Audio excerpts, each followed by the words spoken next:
Assalamualaikum warahmatullahi wabarakatuh. Bismillahi walhamdulillah. Salatu wassalamu ala rasulillah wa ala alihi wa sahbihi wa mawalah. La hawla wa la quwata illa billah. Rabbi syrah li sadri wa yasir li amri wa halul uqdatam min lisani yafqahu qawli amma ba'd.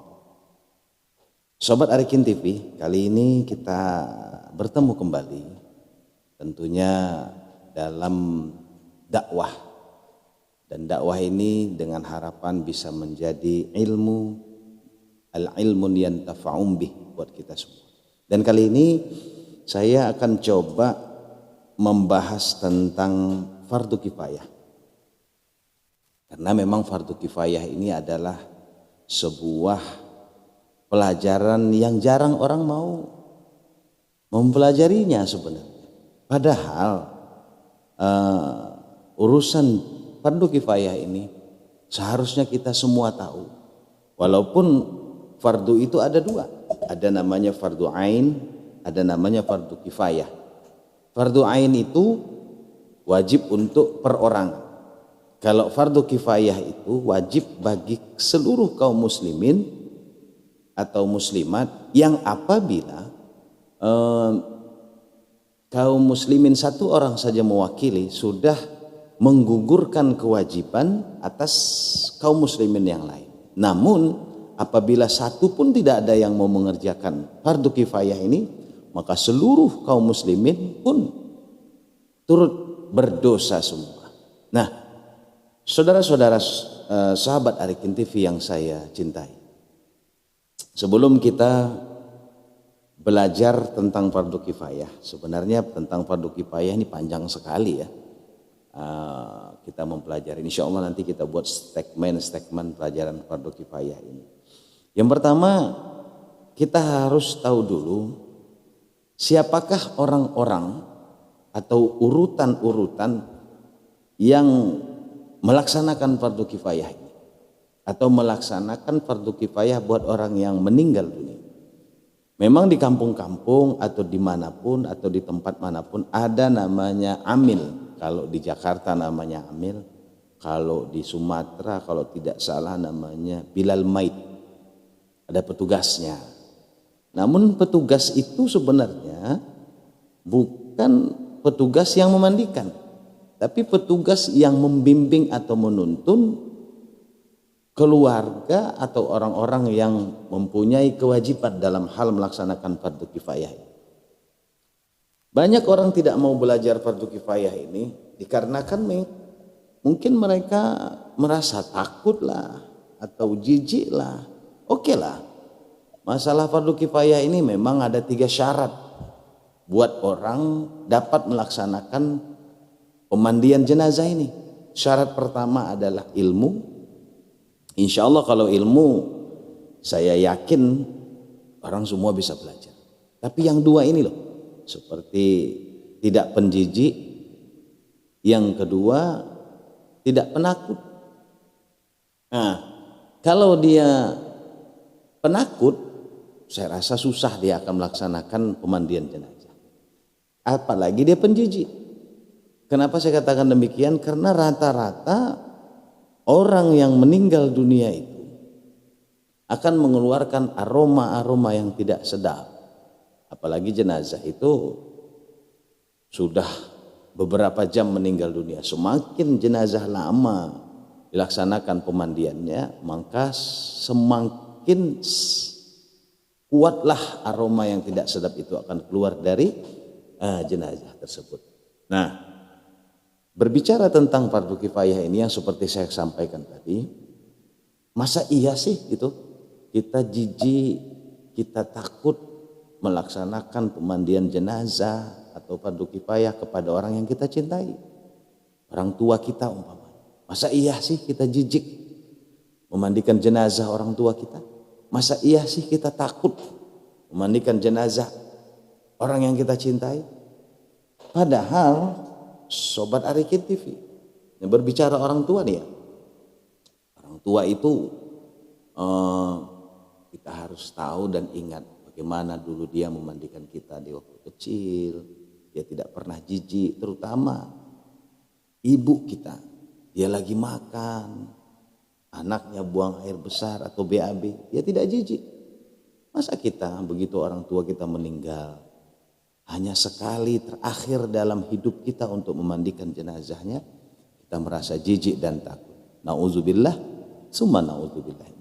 Nah oleh karena itu, dari motivasi inilah saya ingin mencoba mengajak kita semua, yuk kita mari belajar cara memandikan jenazah ini.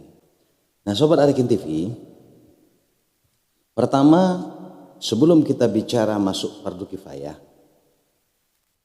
kita harus tahu dulu cara menghadapi orang yang sakratul maut. Itu poin pertama dulu.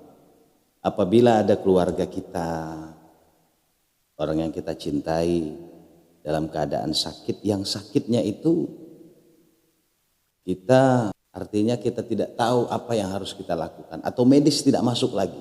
Intinya keluarga atau orang yang kita cintai dalam keadaan sakratul maut. Nah hal pertama yang kita lakukan, pertama mentalkinkan.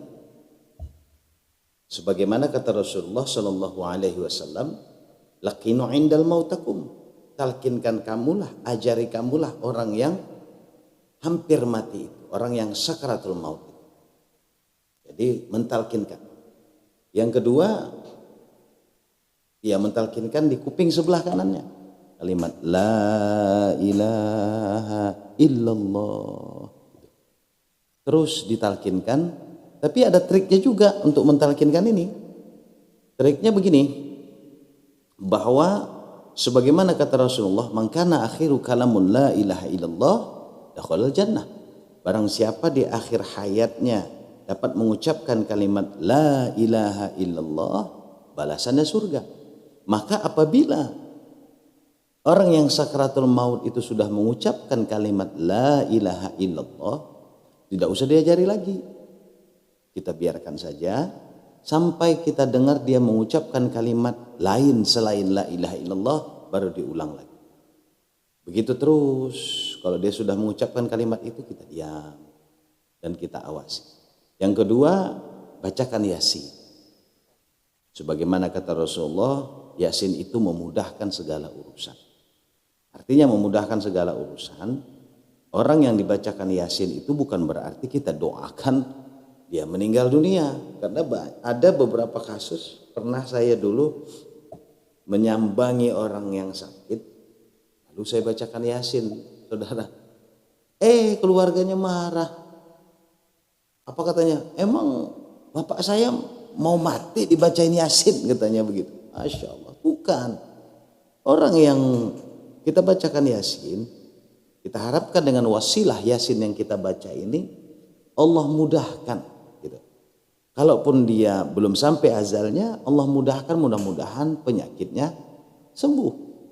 Kalaupun memang sampai ajalnya, mudah-mudahan dengan wasilah Yasin yang kita baca, Allah mudahkan ruhnya diangkat, dicabut oleh malaikat maut atau malaikat ijrah. Maka bacakan Yasin. Dan membaca Yasin ini pun ya harus pelan-pelan, tidak perlu kencang-kencang lah. Yang ketiga, hadapkan dia ke kiblat. Hadapkan orang yang sakratul maut ini menghadap kiblat. Yang keempat, diusahakan di dalam ruangan itu, di rumah itu, jangan ada patung, gambar-gambar makhluk hidup, ya kan? Kemudian atau binatang, anjing, yang menyebabkan malaikat rahmat tidak masuk ke dalam rumah atau ke dalam ruangan tersebut. Ya kalau malaikat maut masuk dia. Kalau malaikat maut mau patung kayak mau apa kayak dia masuk. Kalau lah boleh seandainya malaikat maut tidak mau masuk gara-gara ada patung, gara-gara ada lukisan, saya banyakin di rumah ini patung sama lukisan biar malaikat maut gak masuk, kira-kira begitu. Tapi kalau malaikat maut mau masuk, yang tidak masuk adalah malaikat rahmat. Maka kalau ada patung, kalau ada lukisan, diturunkan dulu. Biar kita harapkan dalam keadaan sakratul maut itu malaikat rahmat, malaikat-malaikatnya Allah datang menyambangi orang yang dalam keadaan sakratul maut tersebut. Yang selanjutnya apa yang harus dilakukan? Ya tentunya berdoa. Berdoa kepada Allah Subhanahu wa taala supaya Allah mudahkan nyawanya diangkat. Karena memang sebagaimana kata Rasulullah, sakitnya nyawa dicabut dari jasad seseorang, sakitnya itu dan seenak-enaknya mati, kata Rasulullah, sakitnya bagaikan kambing dikulitin hidup-hidup. Masya Allah, sakit sekali. Maka kita berdoa kepada Allah supaya ruh itu mudah. Nah sebelum bicara itu, bagaimana sih caranya supaya ruh itu mudah diangkat dari jasad seseorang? Ya kalau kita terlalu mencintai jasad kita ini, kita terlalu mencintai dunia ini, tentunya ruh itu akan lengket di dalam tubuh kita. Jadi ya bagaikan seperti kucing. Kalau pernah saudara-saudara melihat kucing kita angkat di atas genteng, mau kita lepaskan dia akan mencakap, begitulah sakitnya. Begitulah ruh itu tidak mau keluar dari jasad orang yang terlalu cinta atau hubut kepada dunia ini. Selanjutnya apalagi yang harus kita lakukan? Bahwa orang yang sakaratul maut itu adalah orang yang panik. Maka jangan menghadapi orang panik dengan kepanikan. Artinya yang menangis di dalam ruangan itu, yang teleponan di dalam ruangan itu, yang berbicara tentang dunia di dalam ruangan itu, keluarkan. Cukuplah orang yang di ruangan itu, yang satu membaca Yasin, yang satu lagi mentalkinkan. Kalaupun ingin melihat atau keluarganya ingin menyaksikan sakratul maut keluarganya yang dia cintai, dia cukup diam sambil berdoa kepada Allah di dalam hati. Nah itulah beberapa trik ya saudara-saudara. Nah selanjutnya, apabila sudah jelas kematian seseorang, yang sakaratul maut tadi sudah jelas kematian, pasnya sudah tidak ada, ruhnya memang sudah diangkat, apa yang harus kita lakukan? Pertama, jenazah atau orang yang sudah meninggal tadi hadapkan ke kiblat. Kalau memang dalam keadaan sakit sudah dihadapkan ke kiblat, alhamdulillah. Yang kedua, kalau matanya terbuka, ditutup. Bagaimana cara menutup matanya? Ini masalah mata terbuka ini harus sesegera mungkin. Kalau menunggukan beberapa jam, kita khawatir dia akan kaku itu mata itu. Terbuka begini, dia tidak mau tertutup lagi. Maka begitu sudah diketahui seseorang itu meninggal dunia, cepat-cepat tutup matanya. Kalau terbuka. Dengan cara apa? Pertama dengan kapas atau kain yang direndam pakai air hangat, diperes, tempelkan ke matanya. Kalau masih juga tidak tertutup, pakai jempol kita tuh diurut pelan, ditekan pelan sambil ditekan, sambil baca sholawat, sambil baca bismillah pelan. Begitu diulang-ulang, diurut pelan-pelan sampai matanya tutup. Insya Allah saya sudah sering melakukan itu dan alhamdulillah tertutup. Kemudian yang ketiga, mulutnya yang terenganga, andai terenganga. Kebanyakan sih ada yang tidak, ada yang terenganga. Kalau terbuka maksudnya cepat-cepat dirapatkan atau diikat, baik dengan kain kerudung atau dengan apapun supaya mulutnya itu tertutup rapat. Kalau kita biarkan itu sampai jenazahnya membeku atau dingin, maka akan susah untuk ditutup kembali. Maka sesegera mungkin itu hal-hal yang harus kita kerjakan. Nah, Sobat Arikin TV sekalian, setelah itu kita lakukan, tentunya banyak hal-hal yang kita lakukan, terutama memberitahu tetangga dan seterusnya agar keluarga jenazah tidak begitu repot sendirian. Makanya disinilah pentingnya kita hidup bermasyarakat untuk bersilaturahmi. Itulah pentingnya kita bertetangga. Jangan ribut sama tetangga, jangan berkelahi sama tetangga.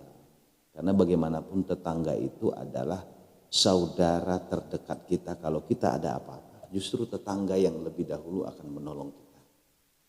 Nah, ini sebuah peringatan buat kita. Kalaupun ada di antara kita sudah atau pernah atau barangkali saat ini sedang bermasalah dengan tetangganya, mulai hari ini yuk kita saling memaafkan. Jangan lagi melihat siapa yang salah, siapa yang benar. Itu sudahlah. Karena bagaimanapun suatu hari kita ini makhluk sosial, kita pasti saling membutuhkan. Walaupun sepertinya orang itu tidak kita butuhkan, pasti suatu hari kita akan butuh orang tersebut. Nah, Sobat Arifin TV, setelah kita memberitahu tetangga, ada beberapa hal yang harus dilakukan lagi. Sebelum kita mengurus jenazah, yang seperti saya katakan tadi, jenazah tadi kita udah rebahkan, kita rapikan. Hal selanjutnya yang harus kita persiapkan adalah mempersiapkan kafan. Kalau masalah makam kan ada petugas tuh pemakaman, kita mempersiapkan kafan. Kalau kita ingin memandikan sendiri ini, pertama, kalau kafan untuk mayit laki-laki, sunnahnya adalah 3 helai atau 3 lembar. Kalau mayit perempuan atau wanita, sunnahnya adalah 5 lembar. Tapi wajibnya baik laki-laki maupun perempuan itu 1 lembar. Sudah menutupi seluruh tubuh dan auratnya, 1 sudah mencukupi untuk wajibnya. Tapi bicara sunnah, laki-laki 3, perempuan 5 helai. Kalau laki-laki boleh ditambah dengan gamisnya atau dengan sorbannya kalau dia sudah pernah berangkat haji. Nah, Sobat Arifin TV, kemudian sebelum kita menyobek kafan atau menggunting kafan, karena kafan ini adalah pakaian terakhir, maka makruh hukumnya kafan itu berjahit, jangan ada jahitan. Jadi kalau kafan kita beli kan ada kelimnya itu, kelim kafan ini pinggirannya itu kalau bisa disobek, dan hasil sobekan itu juga bermanfaat nanti untuk menjadi tali pengikat pocong bahasanya, pengikat pembungkus kafan itu sendiri. Dan disobek, setelah disobek kita ukur ini jenazah. Ngukurnya bagaimana? Ngukurnya, andai ini jenazah nih, ukur pas aja. Udah pas kaki, pas kepala.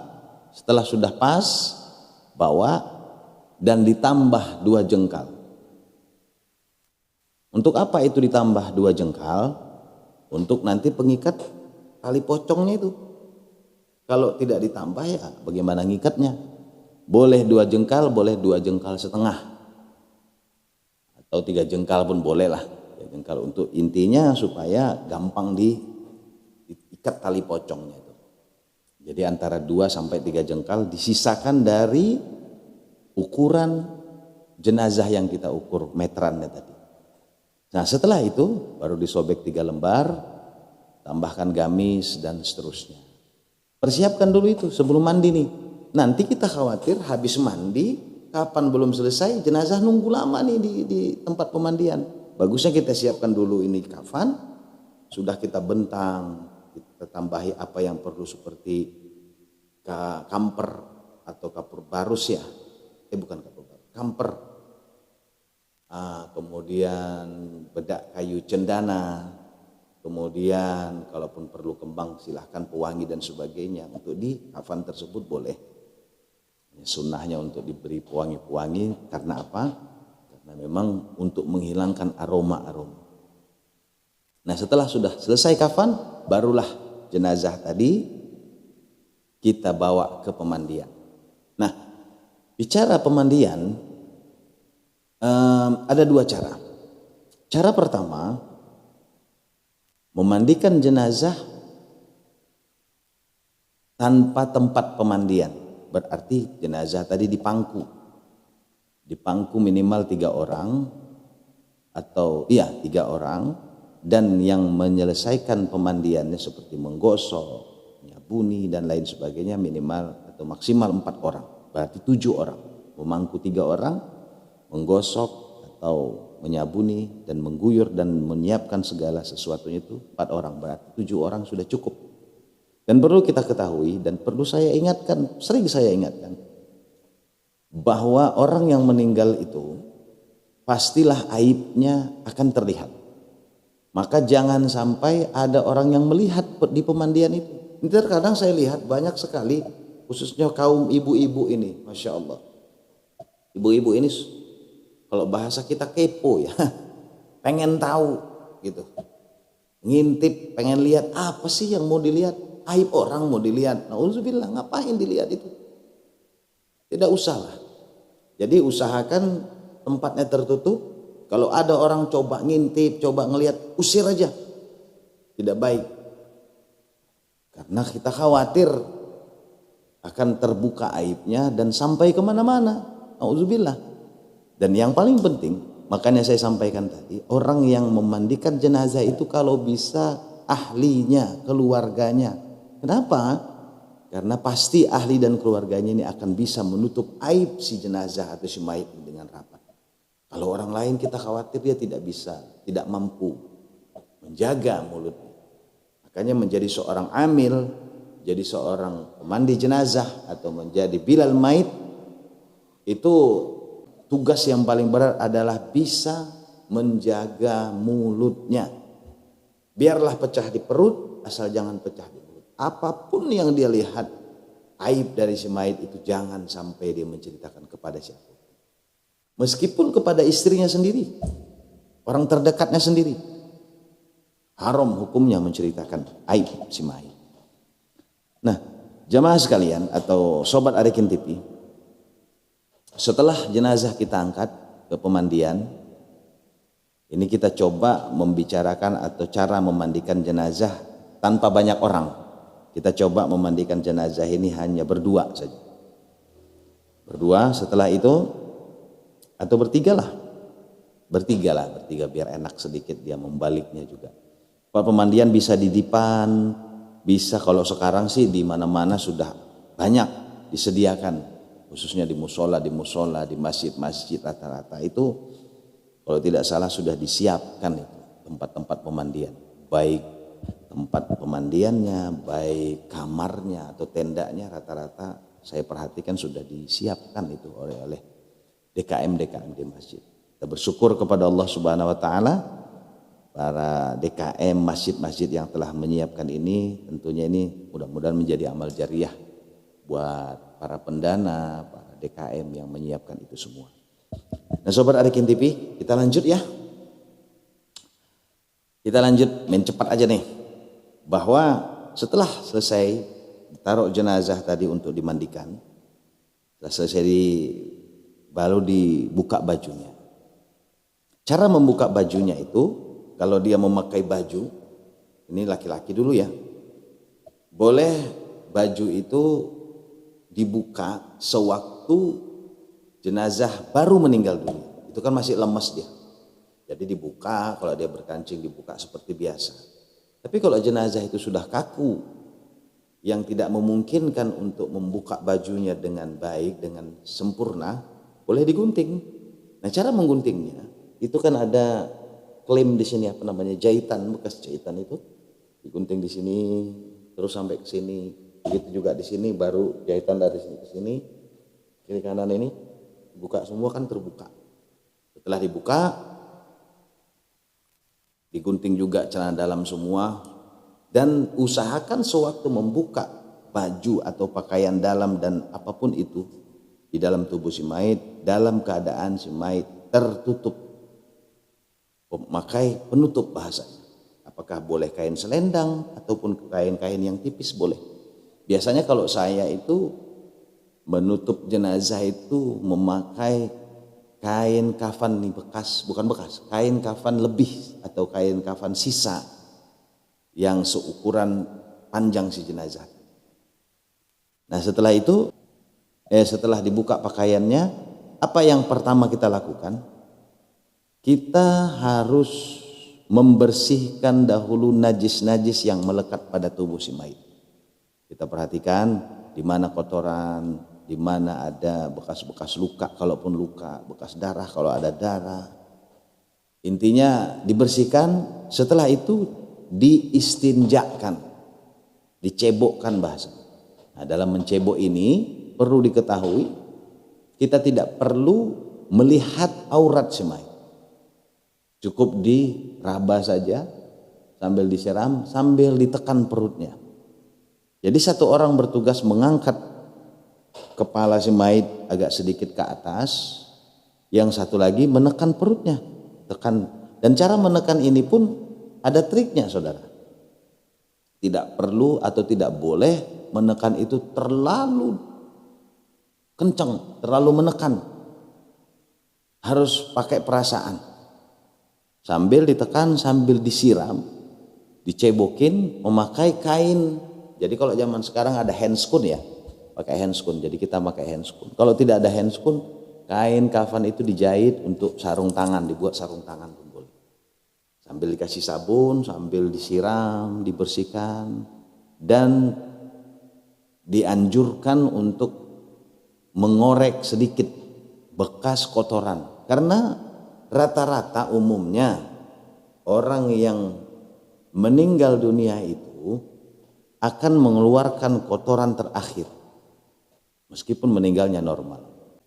Nah, dibersihkan, udah rasa-rasanya bersih, baru apa yang harus kita lakukan? Pertama tadi dibuang atau dihilangkan najis-najis yang ada di tubuhnya, yang kedua diistinja.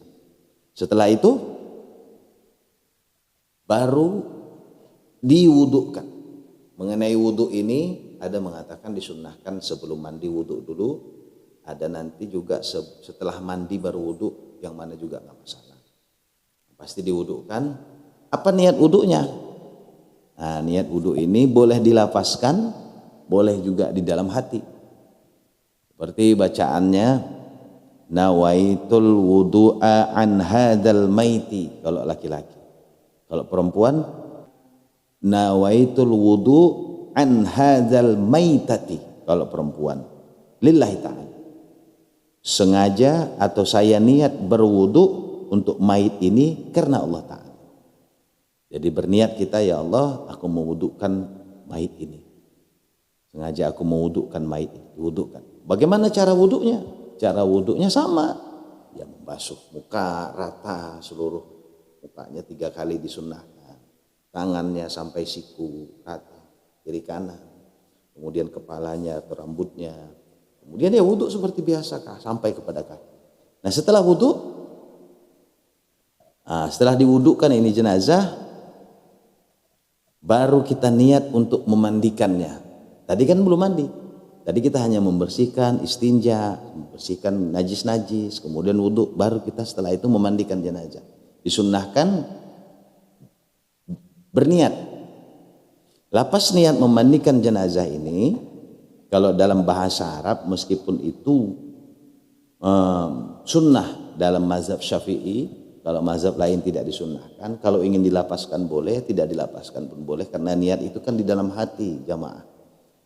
Niat itu di dalam hati, bukan di mulut. Mulut itu hanya lafaznya.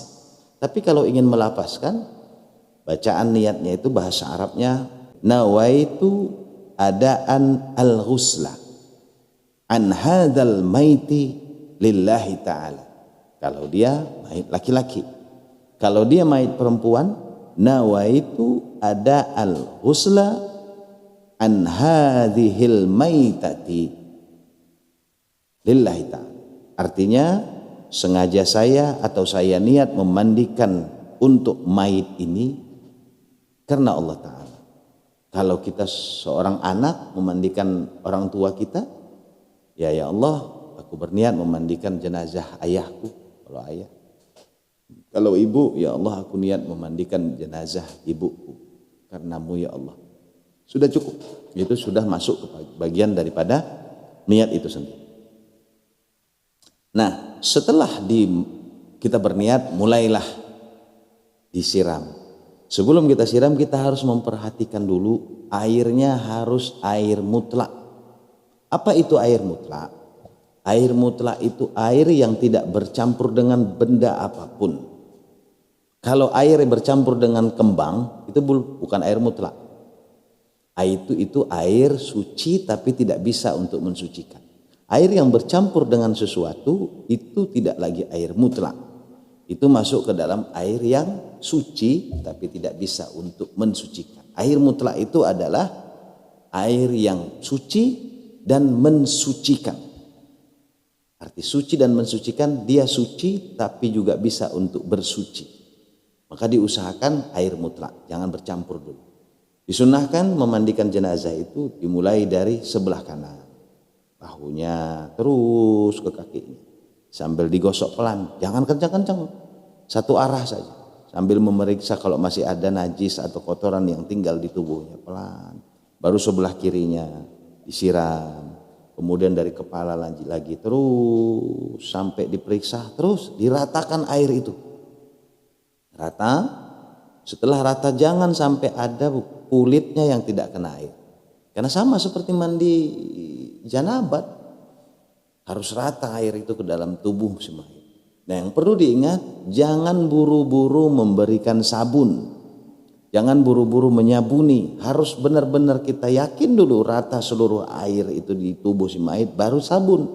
Ini ada orang saya perhatikan, orang memandikan jenazah sama dengan mandi janabat juga. Dia udah mandi baru lagi 3 kali guyuran udah langsung sabun.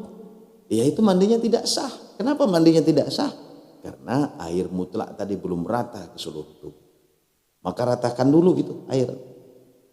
Setelah rata, kita yakin seluruh dari mulai ujung rambut sampai ujung kaki sudah rata tubuhnya kena air semua, barulah kita sabuni. Sabun itu juga digosok pelan, usahakan pelan. Dan yang paling penting sambil menggosok, pertama jangan tersingkap auratnya. Yang kedua jangan memandang aurat besarnya. Itu yang paling penting. Yang selanjutnya setelah sudah disabuni kembali dibilas sampai bersih, baru jenazah tadi dibalik ke kiri, bersihkan punggungnya dan sebagainya. Intinya seperti mandi biasa lah. Mandikan, disabuni lagi, dibersihkan, dibilas bolak-balik semua. Setelah itu periksa kukunya. Kalau kukunya panjang ya boleh dipotong. Kemudian rambutnya boleh disampoin. Kalau dia laki-laki jenggotnya boleh disampoin, disabunin, disiram. Tapi kalau ada rambutnya rontok atau jenggotnya rontok, diambil, itu nanti disatuin atau bersamaan dengan kafannya. Jangan dibuang, diambil itu rambut atau jenggot atau bulu apapun itu. Nah setelah itu periksa giginya, bukan diperiksa, digosok giginya. Digosok giginya itu tidak perlu mulutnya dibuka lebar-lebar, nggak usah. Itu mulutnya cuma sedikit saja, masukkan telunjuk kita jangan dimasukin air ke dalam mulutnya, penuh lah. Nggak usah, dibersihkan aja kain, dibasahkan kain, baru disikat giginya pakai kain, basahkan lagi, sikat lagi, basahkan lagi, sikat lagi. Kemudian kupingnya, kan ada cotton bud tuh, dikorek pelan, dibersihkan, kasih sabun, korek lagi, dibersihkan.